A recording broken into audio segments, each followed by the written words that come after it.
दोस्तों 600 पेड़ के पौधे चाहिए होते हैं।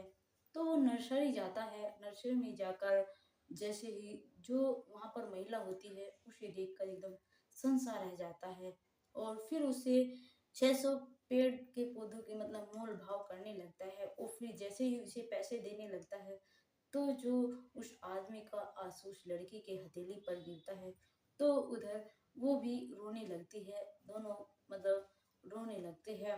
आखिर आखिर इन दोनों में क्या रिश्ता होता है जो दोनों एक दूसरे को देखकर रोने लगते हैं। नमस्कार दोस्तों, कहानी बहुत ही ज़्यादा गजब है। नमस्कार दोस्तों, मेरा नाम है मोनिका। मेरे इस नए एपिसोड में आप लोगों का स्वागत है। प्लीज़ वीडियो को लाइक और सब्सक्राइब जरूर कर दीजिएगा ताकि मेरा हौसला बना रहे। दोस्तों, ये कहानी है हरियाणा की और जो ये लड़की है, इस लड़की का नाम कविता है। इसके पिता मजदूरी करते हैं। इसके दो छोटे भाई है। इसकी माँ है जो है वो घर का काम करती है। लेकिन धीरे धीरे क्या है, कविता पढ़ रही थी। जैसे इसकी 10th क्लास होती है तो उसके पिता अपनी बेटी के लिए लड़का देखना शुरू कर देते हैं अपने ही जैसा। लेकिन उसके पिता को एक लड़का पसंद आ जाता है क्योंकि बहुत ज़्यादा होशियार था। क्योंकि बात करने से भी लग रहा था कि लड़का जरूर, इस लड़के में कोई ना कोई बात है, इसलिए उसके पिता को वो लड़का पसंद आ जाता है और अपनी बेटी की शादी क्या है उस लड़के के साथ में कर देता है। उस लड़के का नाम पंकज होता है। दोनों हंसी खुशी से रहने लगते हैं। जो पंकज के माता पिता है, उधर जो कविता है उनकी बहुत ज्यादा सेवा करती है और पंकज सुबह उठते ही काम पर चला जाता है। धीरे धीरे उनकी जिंदगी ऐसे गुजरने लगती है। उधर जो पंकज था वो इतना ज्यादा मेहनती होता है।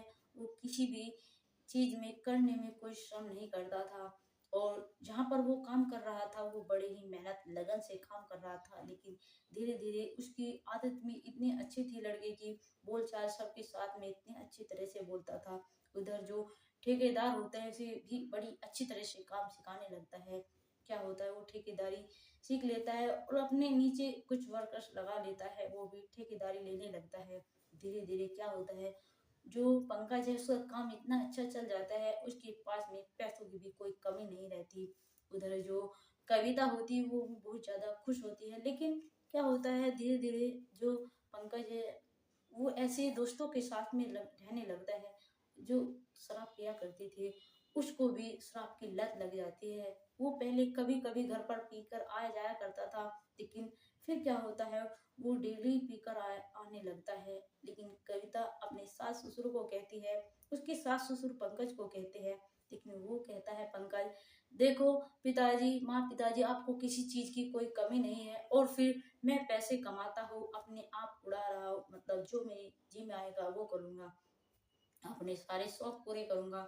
इसलिए उसके माता पिता चुप हो जाते हैं, आगे कुछ नहीं कहते। लेकिन कविता कैसे चुप हो जाती, उसे तो पूरी जिंदगी पंकज के साथ में गुजारनी थी, इसलिए वो उसे समझाने लगती है। लेकिन आए दिन जो है पंकज ज्यादा ज्यादा दारू शराब पी कर आने लगता है और आए दिन दोनों में झगड़े रहने लग जाते हैं। लेकिन इस तरह से जो कविता है वो परेशान हो जाती है और एक दिन तो हद हो चुकी थी। पंकज इस पर हाथ छोड़ देता है, मतलब बुरी तरह से इसको मार पीट देता है, यहाँ तक कि इसे ठीक से चला भी नहीं जा रहा था। उससे ये सब बर्दाश्त नहीं होता है। वो वहां से छोड़कर अपने घर आ जाती है और अपने उसके माता पिता जब अपनी बेटी की ऐसी हालत देखते हैं उन्हें बहुत ज्यादा गुस्सा आता है। कविता कहती है कि पिताजी अब मैं कभी वहां दोबारा नहीं जाऊंगी। उसके पिता भी इस बात को मान जाते हैं और जो उसकी बेटी है अपने घर पर रहने लगती है। लेकिन जो उधर पंकज के माता पिता है वो बहुत ज्यादा सेवा करती थी अपने सास ससुर की। उन्हें अपनी बहू की बहुत ज्यादा याद आती है। वो अपने बेटे को कहते कि बेटा बहू को जाकर ले आओ। लेकिन जो पंकज है वो अपने माता पिता से कहता है कि देखो पिताजी, वो खुद गई थी, खुद ही जैसे गई है ऐसे ही आ जाएगी, मैं उसको लाने वाला नहीं हूँ। जैसे इस बात का पंकज के दोस्तों को पता चलता है, पंकज मानो जिक्र करता है उनके साथ सामने, तो वो कहता है यार छोड़ो यार, तुम्हारे पास में इतना पैसा है और तुम इतना अच्छा पैसा कमाने लगे हो, तुम्हारे तो कोई भी अपनी लड़की दे देगा, क्यों उसके पीछे पड़ना, दूसरी शादी कर लो, उसे तलाक दे दो। मतलब पंकज के दिमाग में तो बात बैठ जाती है। तुरंत जो है पंकज तलाकनामा भिजवा देता है उनके घर और दोनों में जैसे ही कविता देखती है, कविता भी परेशान हो चुकी थी क्योंकि उसे भी लगता था कि वो अब सुधरने वाला नहीं है। इधर दोनों में तलाक हो जाता है। और कविता जो है वो अपने घर पर रहा करती थी, लेकिन जब देखती है कि मैं कब तक ऐसे घर पर पड़ी रहूंगी, अपने पिता से कहती है कि पिताजी मुझे भी अपने साथ पर काम पर ले चलिए, क्योंकि मुझे अच्छा नहीं लगता है, नहीं मेरा दिन कटता है। तो उसके पिता कहते कि बेटा जब तक हम हैं तुम्हें मजदूरी करने की जरूरत क्या है। लेकिन उसकी जो कविता है अपने पिता से कहती कि पिताजी आखिर कब तक मैं इस तरह जीती रहूंगी, कभी ना कभी तो मुझे कुछ करना पड़ेगा, क्यों ना मैं आपसे ही शुरू कर दूं। लेकिन उसके पिता कहते कि बेटा हम तुम्हारी शादी कहीं और करा देंगे, तुम चिंता क्यों करती हो। लेकिन कविता कहती कि पिताजी शादी एक बार होती है और शादी मेरी हो चुकी है, बार बार शादियां नहीं होती है।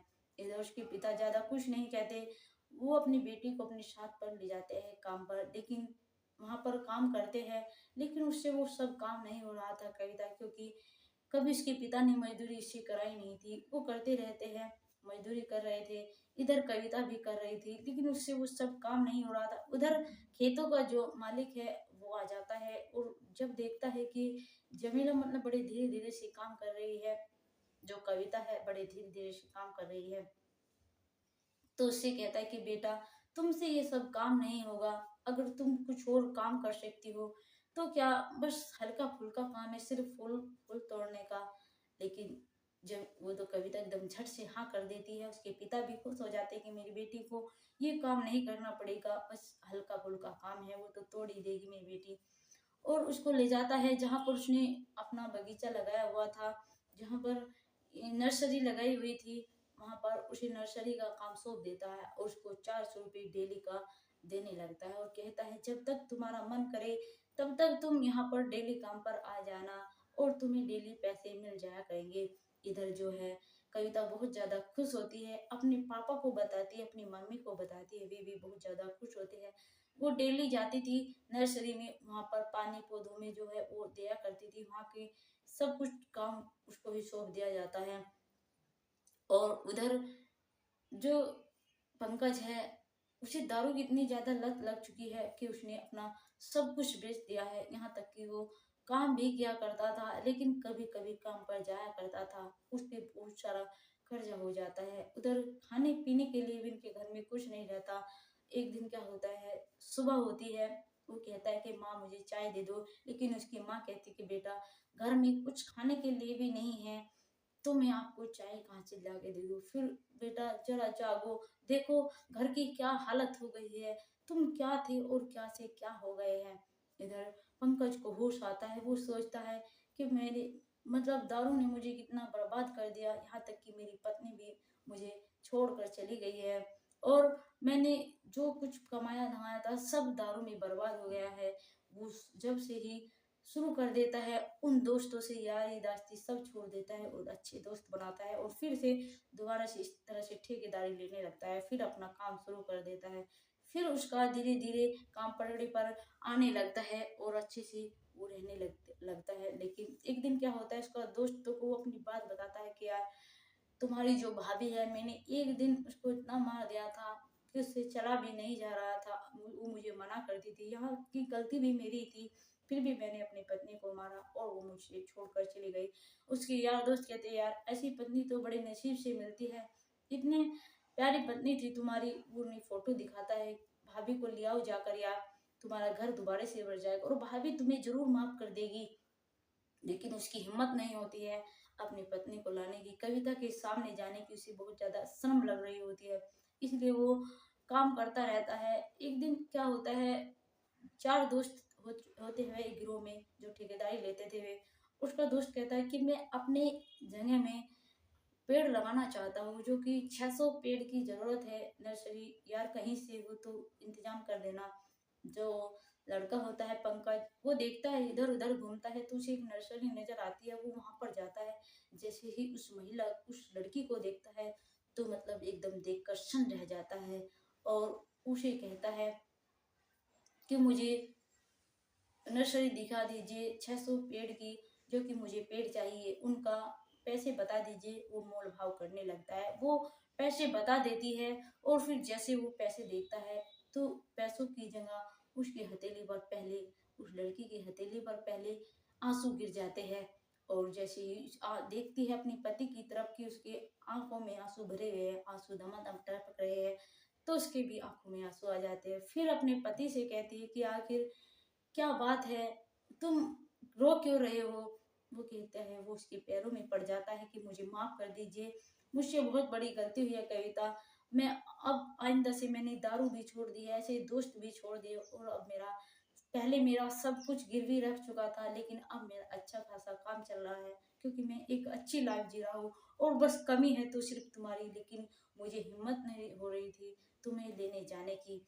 उधर जो कविता है, कविता भी भावुक हो जाती है और अपने पति की गोली भरकर रोने लगती है। उधर पंकज भी रोने लगता है। फिर जो है कविता फोन लगाती है, जो नर्सरी का मालिक होता है उसे कहती है कि साहब, मैं यहाँ से जा रही हूँ क्योंकि मेरा पति मुझे लेने के लिए आया है और मैं उनके साथ जा रही हूँ, अब किसी और को आप यहाँ पर देख लीजिए। उसको फोन काट देती है। जो पंकज है, कविता के माता पिता के पास जाता है, उनसे माफी मांगता है कि मुझे माफ कर दीजिए, अब मैं आपकी बेटी को किसी भी चीज की कोई दिक्कत नहीं आने दूंगा, नहीं अब मैं सांप की लत भी मैंने छोड़ दी है। उधर उसके माता पिता भी बहुत ज्यादा खुश होते हैं कि हमारी बेटी का घर दोबारा से बच रहा है, और अपनी बेटी को हंसी खुशी पंकज के साथ में भेज देते हैं। जैसे ही उसके सास ससुर पंकज के माता पिता देखते हैं कविता को, भी बहुत ज्यादा खुश होते हैं कि हमारी बहू आ गई है, मतलब हमारी बहुत ज्यादा सेवा पानी करती थी और इतना ज्यादा ख्याल रखती थी, हमें जरूर पता था, कहीं ना कहीं हमारा दिल कह जाता है कि वही एक ना एक दिन जरूर हमारी बहू कविता ही इस घर में आएगी, इस घर को आकर वही स्वर्ग बनाएगी। इस तरह से जो है फिर रहने लगते हैं, अच्छे से हंसी खुशी रहने लगते हैं। फिर कविता के एक बेटा होता है जो कि बहुत ज्यादा खुश होते हैं, पंकज भी बहुत ज्यादा खुश होता है। फिर वे घूमने के लिए जाते हैं हरिद्वार, और वहां पर दर्शन करते हैं वैष्णो माँ के, और वहां से मन्नत मांगते हैं कि माँ, हमारा घर तुमने दोबारा से बसा दिया, हम आपका बहुत बहुत धन्यवाद। इस तरह कहकर दोस्तों हमारी ये कहानी आपको कैसी लगी है, प्लीज वीडियो में जरूर बताइएगा, चैनल को लाइक और सब्सक्राइब जरूर करिएगा। जय हिंद, जय भारत।